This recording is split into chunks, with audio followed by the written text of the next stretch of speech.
ఏం కథ అనేది ముందుగా ఈనాడు చూద్దాం. వర్షాలు మామూలుగా పడతలేవు. వరంగల్ అయితే మునిగిపోయింది. వరంగల్ మునిగిపోయింది, చాలా మునిగిపోయింది.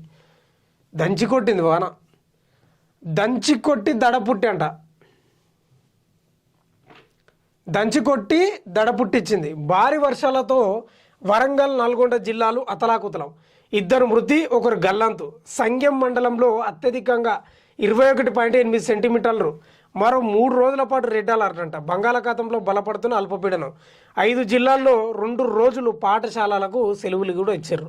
జిహెచ్ఎంసీ పరిధిలో ఒంటిపూట బడులంట. చాలా చాలా పడుతున్నాయి వర్షాలు, మామూలుగా కాదు. రైట్. ఇక ఇక్కడ రేవంత్ రెడ్డి కూడా వచ్చే 72 గంటలు అప్రమత్తం. అధికారులు సెలవులు రద్దు కూడా అయినాయంట. ప్రాణ ఆస్తి నష్టం వాటిల్లకుండా జాగ్రత్తలు తీసుకోవాలి. సీఎం రేవంత్ రెడ్డి ఆదేశాలు జారీ చేస్తున్నాడు. ఏదో పెద్ద ప్రకటన ఇచ్చిండ్రు, ఏదో ఆయిల్ది.